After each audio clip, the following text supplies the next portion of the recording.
Shabbat Shalom. This week in our Torah cycle, we've finally made it to the end of Leviticus, and we might breathe a sigh of relief. Gone are the parshas of skin afflictions and sacrifices, of technical instructions for the ancient priesthood. And soon enough, we'll return to the narratives of the book of Numbers, with censuses and spies and talking donkeys. But this week, as we read the double portion of Bahar Bechukotai, Leviticus rounds out its treatment of laws not by listing another list of mitzvot, but instead detailing their outcome. Bechukotai literally means within my laws, and the text is devoted to the blessings that follow from observing the laws of the Torah. But Bechukotai is something of a misnomer for this parsha. The portion actually begins with the word im bechukotai telechu, meaning if you follow my laws. And it begins in the Torah's characteristic conditional, if you follow my laws and faithfully observe my commandments, God says, I will grant you rains in their season.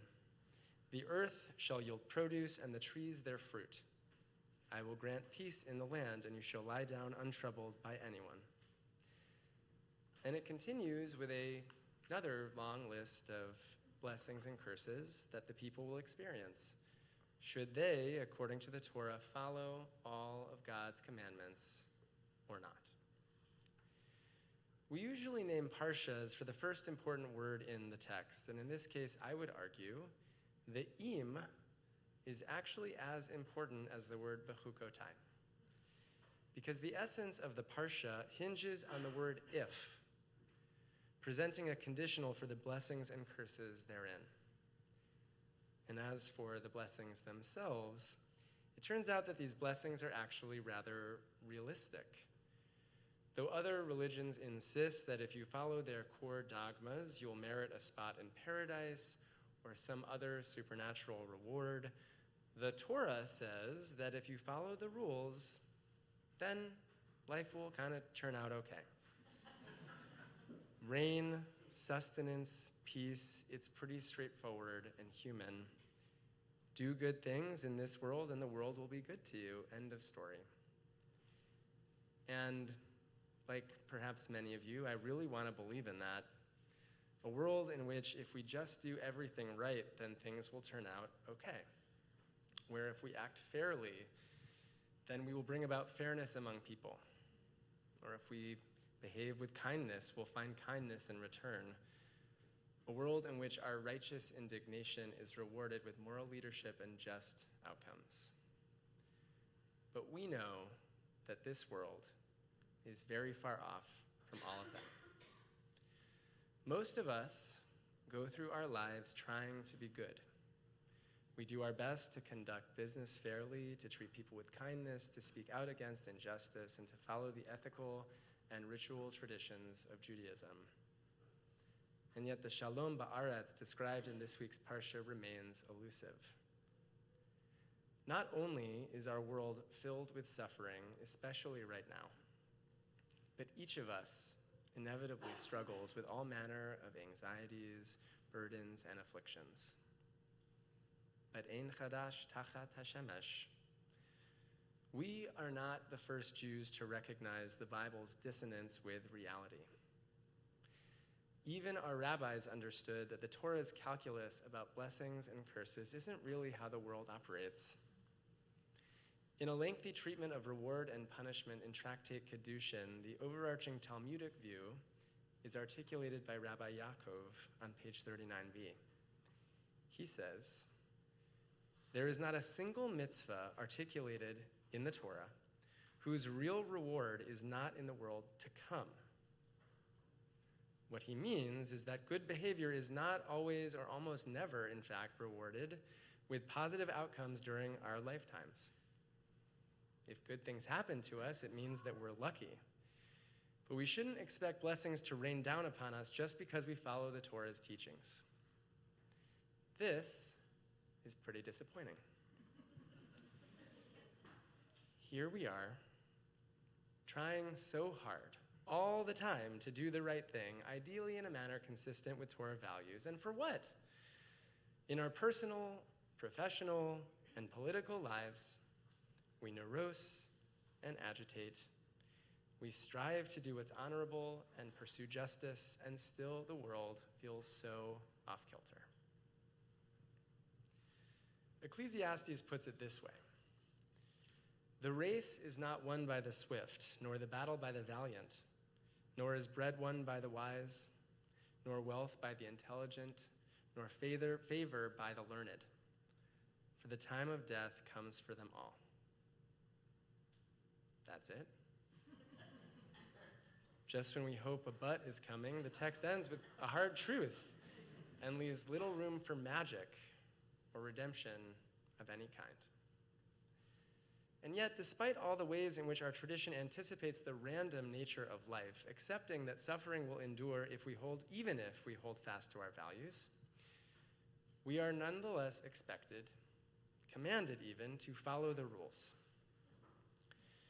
Commenting on this parsha, the Hasidic sage known as the Sfat Emet argues that even though the sages taught that there is no reward in this world for fulfilling the commandments, that is true only rationally and from our human point of view. But in fact, he says, the connection between the world and Torah is higher than the rational mind can reach. In effect, he explains, we actually do benefit from the performance of mitzvot even when we can't understand how. The cynics among us might roll our eyes at that, but Rabbi Art Green explains the Sfat Emet's teaching this way. For the one who rationalizes his religion, he says, counting up the good deeds performed and seeking appropriate payment, there is indeed no reward to be had in this world. But, he asks, who is the one who perceives this reward? The person who lives by faith, seeking always, even without understanding, to do nothing other than to follow God's laws. In other words, having faith. Our whole tradition of doing, of performing mitzvot, of prioritizing deed over creed, boils down to keeping the faith that all of this actually matters, that we are better off, and the world is better off when we hold on to our values and try to enact them in the world, even if the world doesn't actually feel any better. And this week, friends, it has been hard to keep that faith when it feels like the world just continues to break down despite our sincerest efforts to repair it. The news from Washington, D.C. on Wednesday night felt like a gut punch. Even cast against a backdrop of so much other trauma, I know that many of us here were overwhelmed by grief, anger, and fear when we woke up to the news that 2 staffers from the Israeli embassy had been murdered. It pained us all the more to learn the details, that the young couple, Yaron Lashinsky and Sarah Milgram, were a week away from getting engaged, that they were targeted for being Jewish and for being associated with Israel, and that their suspected attacker said explicitly that he, in his words, did it for Palestine. For the past 2 days, we have found ourselves trying to make sense of it, locating this horrific episode in the unfolding catastrophe of October 7th and the war in Gaza, and within the ferment of binary thinking about Israel and Palestine. Surely there is plenty of analysis to offer, but that will have to come in some other sermon. Because all I have genuinely in my heart right now is the desire to grieve and to acknowledge how horrible all of this feels. Mourning these 2 innocent people, grappling with the rising anti-Semitism of this moment, and the pain of being Jewish in this world, bearing witness to the ongoing suffering of Palestinians in Gaza, the death toll rising by the day, the hunger and vulnerability and fear, and also the languishing of Israeli hostages who remain in Gaza, for whom we pray each week, and also. It may feel at times like holding all of this suffering together and resisting the easy narratives or hot takes all around us doesn't actually do us any good. Better, we should hold one party line so at least the pain of it all isn't also confusing. And yet, many of us here choose instead to sit in the excruciating morass of human tragedy from many different angles at once, opening ourselves up to every aspect of this trauma, to cry out for justice and peace while also knowing that those with the power to end this madness have not yet listened to our cries. We may wonder if there's any point to caring as much as we do, insisting upon nuance and to value all human life, when it seems to make no difference in the world. But here too, we have to have faith. We know that there are some actions we can take in this moment, and we've mentioned them before from our bima, donating, protesting, speaking the truth. But above all, we need to not give up the belief that our caring for both Israelis and Palestinians really does matter. We must not slip into an easy nihilism or despair or the belief that nothing we do counts for anything. Because our tradition insists that even when we can't see the practical outcome of our highest ideals or our smallest actions, both of those things actually do matter.